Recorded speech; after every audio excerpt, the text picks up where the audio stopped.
quizás que hay que tener en cuenta cuando uno recibe a una persona que se autopercibe dentro de una situación de violencia es que quizás el hecho de estar presente en esa situación o contactarse a través de las múltiples vías que desde el aislamiento se han digitalizado y virtualizado, es decir, cuando te llaman por teléfono, cuando solicitan ayuda a través de un número de WhatsApp, un mail, las redes sociales o presencialmente mucho más, lo primero que hay que tener en cuenta cuando uno es un operador que está ante esa situación es que a esa persona le costó mucho llegar hasta esa instancia. Entonces, es de por sí una instancia valiosa y que no debe ser, en el mejor de los sentidos, desaprovechada. Porque si esa persona no se siente escuchada en ese momento, siente que su palabra no es validada, siente que su palabra o su relato es puesto en duda o cuestionado de alguna manera de las múltiples formas que una persona puede hasta gestualmente transmitir una desconfianza, bueno, es una instancia que va a estar perdida o deteriorada o no aprovechada en el mejor de los sentidos para que esa denuncia pueda ser receptada. Dentro del ámbito universitario de la Universidad Nacional de Córdoba siempre alentamos a esta primera consulta, esta primera orientación y quizás la mejor forma de aliento es identificar esa instancia no necesariamente con una denuncia, es decir, con un acto ya jurídico-administrativo que pone en marcha un sistema y una investigación. Entonces, esa primera orientación, es importante que la persona se sienta en esa primera orientación en un ámbito seguro, que se sienta escuchada, que se le garantice de manera expresa, es decir, que no se dé por entendido o se presuponga que la persona conoce que se va a garantizar la confidencialidad, tanto de su nombre como de las personas que mencione en el relato, como de los posibles testigos, directos o indirectos del hecho o de los hechos, que se va a digamos, respetar el principio de confidencialidad, el principio de reserva, el principio de celeridad y de eficacia y de no revictimización.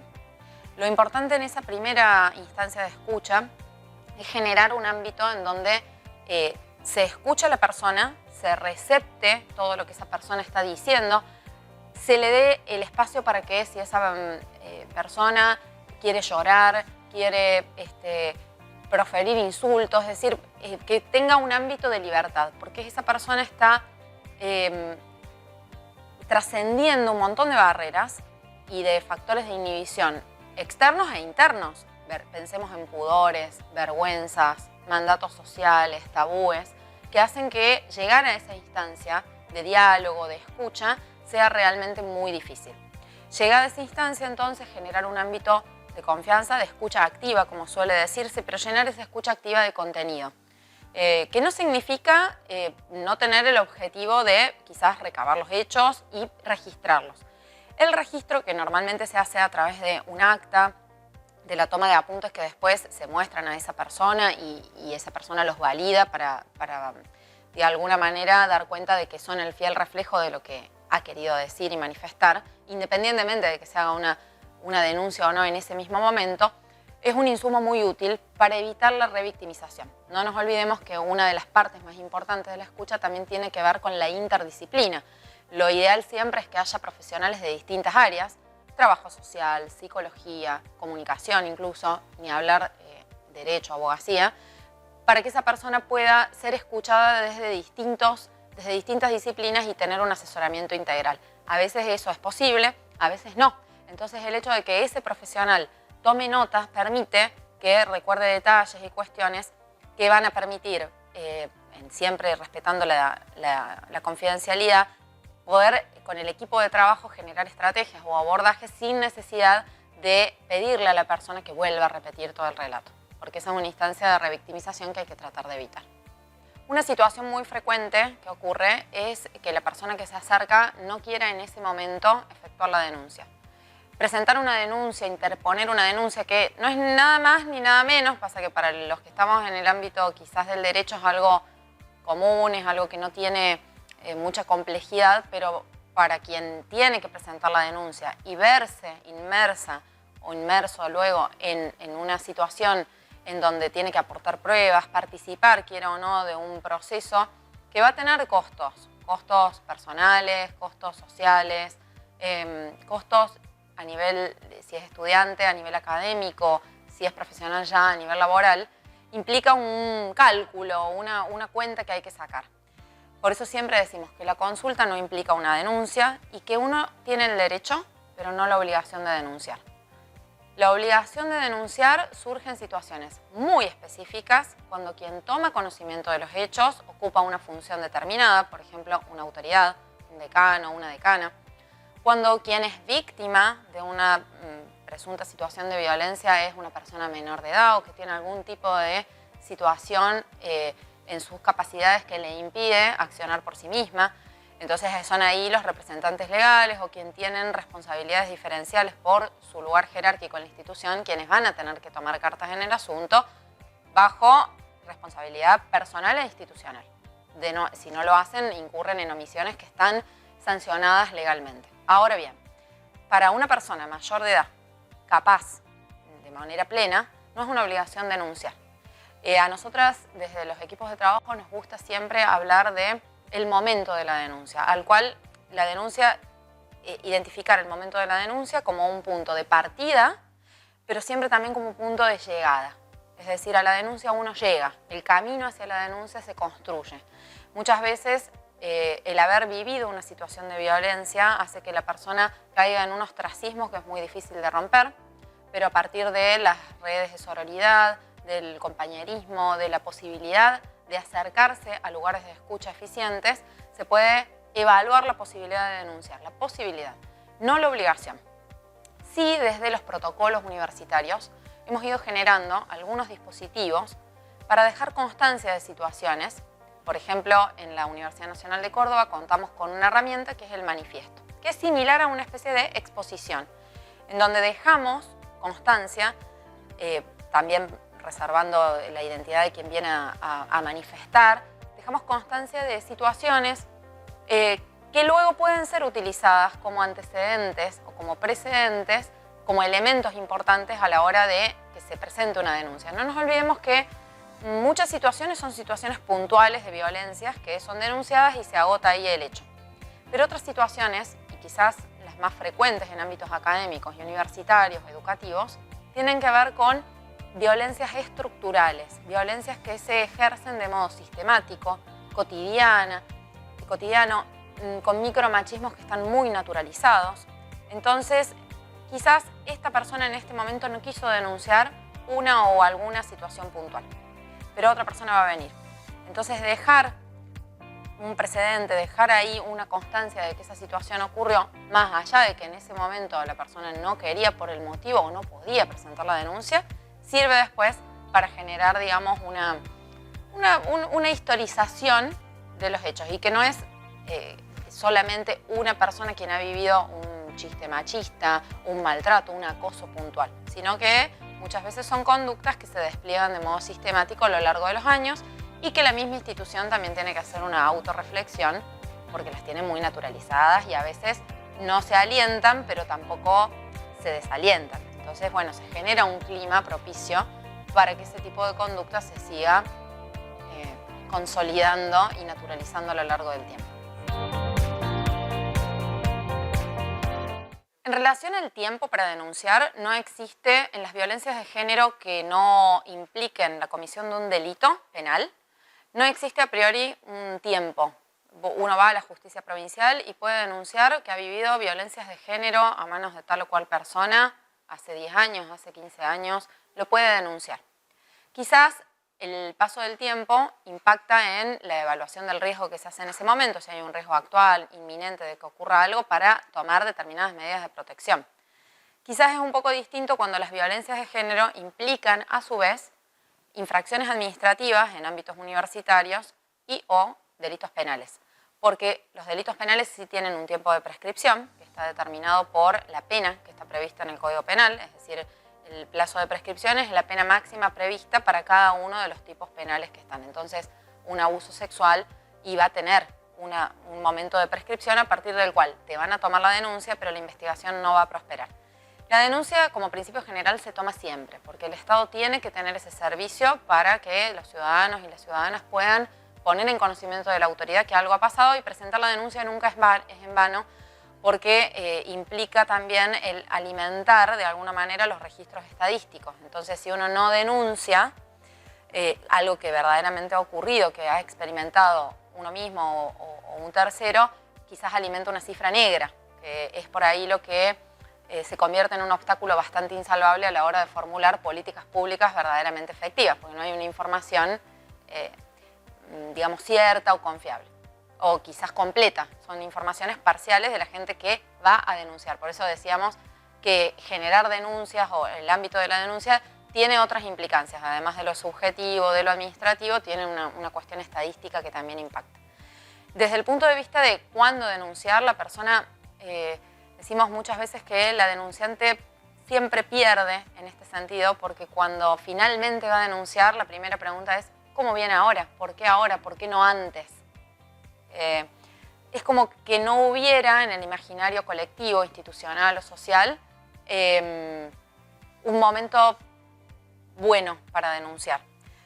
Siempre está el cuestionamiento sobre el momento de la denuncia. Entonces, si se denunció en un primer momento, se especula siempre con que hay una agenda detrás o una intencionalidad. En el ámbito universitario es común que cuando hay denuncias que están cerca de un proceso electoral, se especule con que la denunciante en realidad está queriendo tener un efecto electoral para beneficiar o perjudicar a alguna fuerza política. Es decir, siempre hay algo, o se está queriendo salvar de un examen, o cambiar de cátedra, o obtener algún tipo de beneficio para rendir una tesis. Es decir, siempre está la sospecha de la especulación de algo que se gana. Intentamos en ese sentido transmitir que el tiempo es un tiempo propio, la ley no establece una obligación, pero sí el ordenamiento jurídico, tanto a nivel estatal, nacional, como dentro de las universidades, establecen plazos de prescripción. Plazos que uno puede cuestionar como razonables, cortos, largos. Esa discusión es una discusión realmente muy frondosa y muy rica y al mismo tiempo llena de arbitrariedades, porque a veces, ¿por qué una prescripción es de 2 años o de 4 años? Es muy difícil dar una respuesta del fundamento. Con respecto a la prueba, para presentar una denuncia por violencia de género, nosotras siempre decimos, no nos hace falta más que la palabra. Ahora bien, a la hora de dilucidar en un sumario, en una investigación penal, siempre es útil contar con pruebas. No siempre es posible, por la naturaleza misma de los hechos, tenerlos, porque nadie convoca a un público para realizar un acoso. Generalmente las cuestiones vinculadas a la integridad sexual, al acoso, al hostigamiento, se dan en marcos de intimidad, de clandestinidad, si se quiere, sin testigos. Hay un fuerte tabú para hablar de estos temas, ocasionan mucho pudor, mucha vergüenza y mucha autoculpabilización por parte de la persona que históricamente se pone el foco en la víctima, que hizo la víctima para generar de alguna u otra manera o colaborar en mayor o menor medida para que esa situación se produzca. Entonces son muchos los factores que inhiben a la hora de poder siquiera hablar, no estoy diciendo de ir a denunciar, ni hablar si la persona que realizó esos actos es una persona que tiene, como decíamos en otro momento de la entrevista, poder en el sentido de ser percibido como alguien que tiene un poder real o a veces hasta aparente en el campo académico o en el campo profesional donde esa persona que está sufriendo violencia se pretende desarrollarse. Entonces, la prueba siempre es útil. ¿Qué tipo de pruebas? En esto hay el principio de amplitud probatoria. Es decir, yo puedo aportar testigos.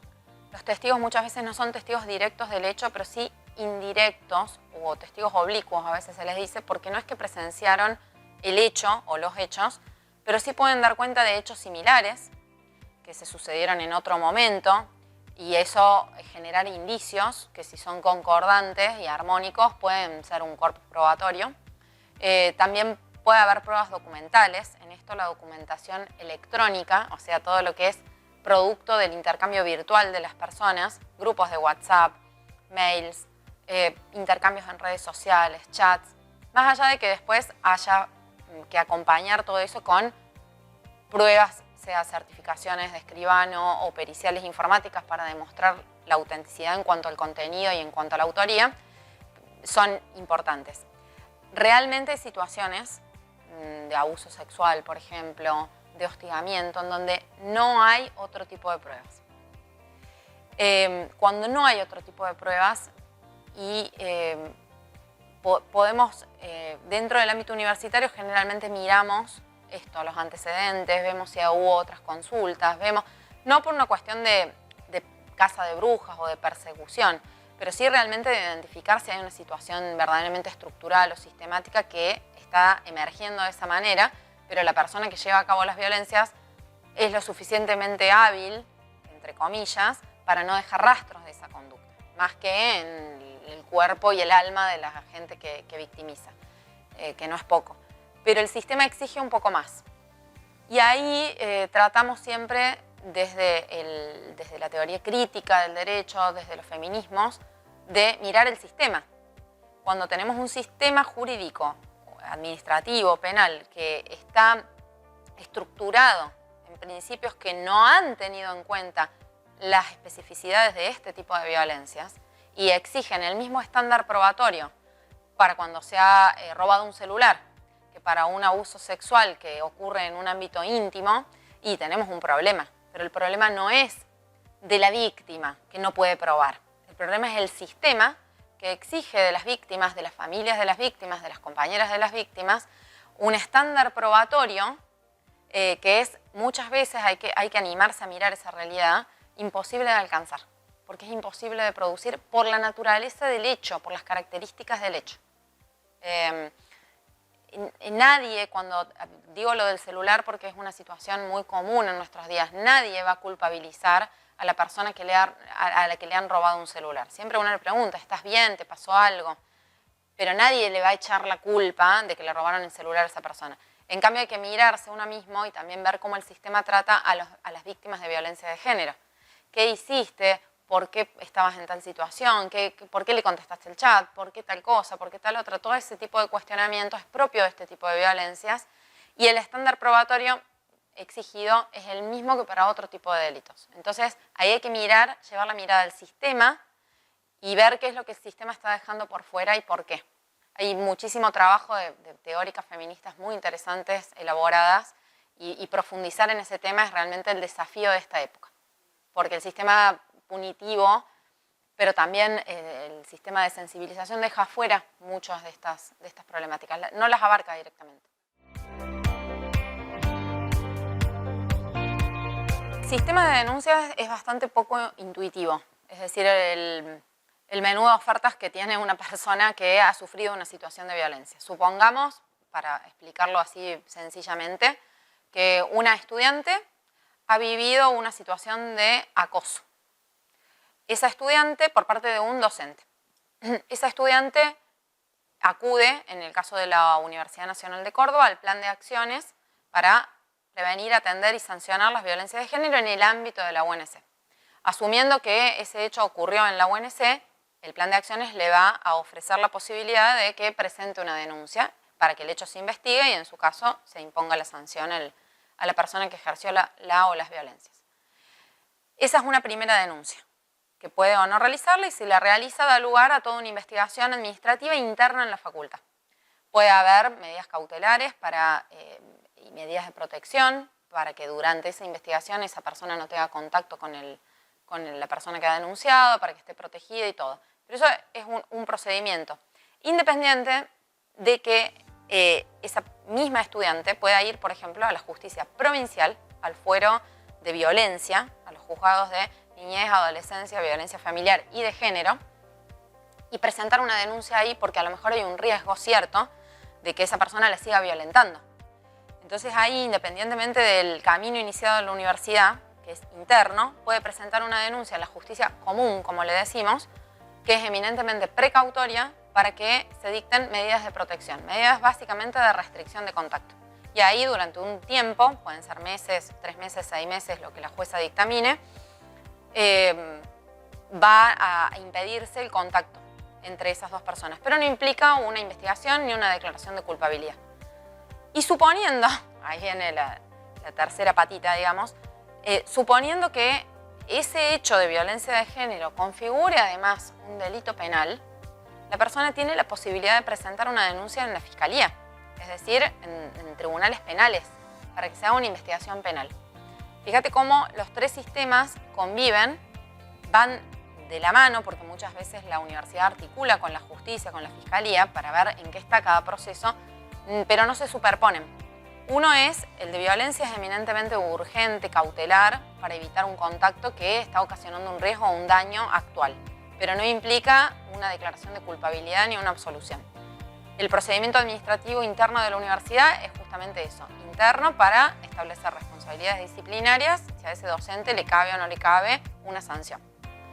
Y en el caso de la justicia penal es el Estado el que está tomando cartas en un asunto para investigar si existió la comisión o no de un delito penal. Y vos me decís, puede suceder que en la justicia penal te absuelvan y en la justicia universitaria te condenen, sí, y viceversa, porque son completamente independientes.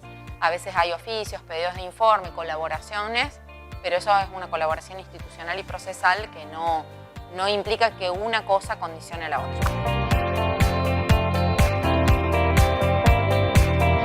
Ante una situación de vulneración de derechos, hablamos siempre de que los derechos entran en conflicto. ¿Cómo se resuelve un conflicto de derechos? La primera opción siempre es tratar de armonizar. La armonización implica garantizar ambos derechos al mismo tiempo. ¿Qué quiere decir? Garantizar el derecho de la estudiante, por ejemplo, de la denunciante, vamos a decir, a una vida libre de violencias, a que ella pueda ejercer sus derechos laborales y de educación, sin sacrificar los derechos del denunciado, en el sentido de que el denunciado está amparado por la presunción de inocencia y tiene su derecho de defensa, es decir, todos somos inocentes hasta que se demuestra lo contrario y eso se respeta a rajatabla. Es decir, ninguna medida puede ser tomada que pueda implicar un principio de condena anticipada, es decir, no podemos sancionar por las dudas. Ahora bien, la armonización de derechos a veces es posible y a veces no.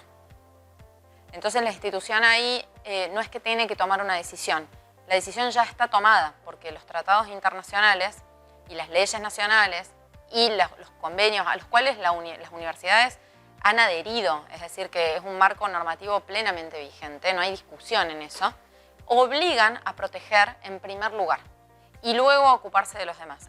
Ya hay una decisión legislativa que está tomada. ¿Cómo se operativiza eso? Es el desafío de muchas instituciones. ¿Por qué? Porque son situaciones relativamente nuevas. Es decir, hace 20 años ninguna docente tenía la posibilidad de decir me están acosando, no me quiero juntar con esta persona. Era una situación tolerada, naturalizada o que terminaba en el autorretiro de esa persona del lugar de trabajo. Esta situación hoy va cambiando. Entonces las mujeres están teniendo conciencia cada vez en mayor medida y de manera, creo yo y quiero creer, irreversible, de que ya no tienen que retirarse de espacios o replegarse ante esas situaciones, sino que es la persona que las está violentando quien tiene que sufrir las consecuencias de ese acto violento. Entonces, sin que implique una sanción, la institución sí tiene que garantizar lo que la ley ya está garantizando en la letra, es decir, operativizarlo, hacer realidad el derecho que ya está en la... Porque siempre hablamos de que hay que cambiar las leyes en este caso ya están y la directiva es clara. Si vos tenés una medida de restricción que impide que denunciante y denunciado se junten, compartan lugar de trabajo, es el denunciado el que va a tener que ser movido. Esto es provisorio, no implica una sanción, no genera ningún tipo de presunción de culpabilidad que vaya a influirle en el sumario o en la investigación, es simplemente, entre comillas, es simplemente porque no es nada sencillo en un ámbito educativo, garantizar el derecho de quien ha sido vulnerado en primer lugar, hasta que se dilucide la cuestión. Después es un gran desafío que estamos viviendo, producto de todos estos procesos y cambios, el hecho de la reinserción de la persona que ha sido sancionada o de la persona que ha sido movida por una medida cautelar y luego vuelve, entre comillas, como si nada, a un ámbito en donde se han ventilado todo este tipo de cuestiones, porque no podemos ser ingenuos, sabemos que más allá de los principios de reserva y confidencialidad que se garantizan desde los equipos de atención, siempre hay un radio pasillo, siempre hay una comunidad que está al tanto de qué es lo que está pasando y a veces el chisme, la cultura de la cancelación, los estereotipos, las broncas y pases de facturas que tienen que ver con cuestiones laborales, electorales y políticas, hacen que se haga un crisol bastante difícil de discernir a ver quién es quién en la institución. Por eso también decimos siempre que más allá de los problemas específicos de las violencias de género, las instituciones tienen que trabajar los climas laborales, porque normalmente cuando emergen situaciones de violencia de género también vienen aparejadas o de la mano de situaciones de violencias digamos, asociadas al mobbing, a los abusos de poder, al verticalismo exacerbado. Entonces no son situaciones que vengan aisladitas.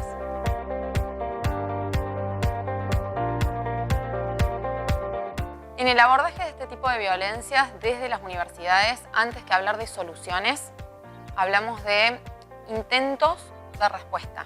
Es decir, intentamos justamente con buena fe y con creatividad y con las herramientas que tenemos, también para ir generando nuevas herramientas, el construir abordajes y criterios que permitan dar respuestas concretas a situaciones concretas. Es decir, podemos manejarnos en el campo de lo abstracto, las leyes son ricas en principios, en postulados, en reglas que uno debe aplicar, pero luego en el momento en el que una persona se te derrumba porque ha vivido una situación y colapsa y uno tiene que ver qué respuesta le da, o en una situación de verdadera urgencia, el operativizar esas cuestiones abstractas constituye un verdadero desafío.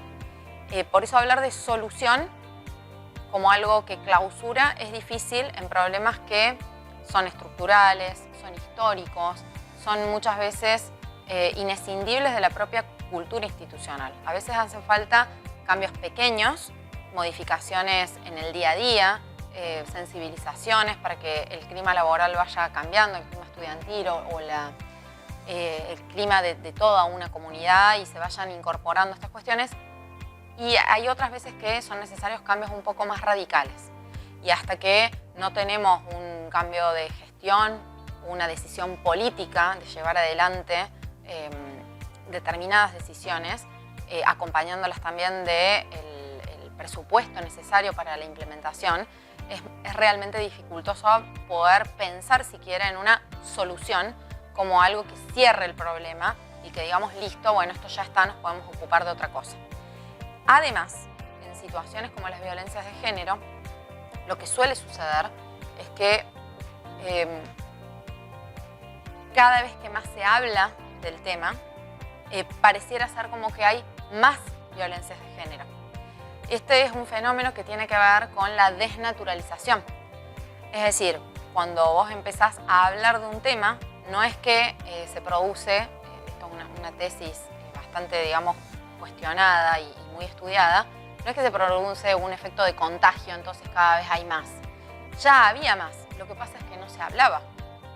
Se empiezan a nombrar situaciones que antes directamente se naturalizaban, es decir, basta con ver series o producciones audiovisuales, películas de los años 50 o 60 con la introducción en la posguerra de las mujeres al ámbito laboral de manera masiva, para ver cómo era la realidad laboral de muchísimas de esas mujeres, en donde sufrían todo tipo de acosos, postergaciones, discriminaciones, violencias, pero de todo tipo. Y el costo era que no podían irse y no tenían ninguna herramienta porque estaba en juego su subsistencia. Yo no quiero decir que eso esté superado. Hoy subsiste de otra manera y sí hay muchas conquistas.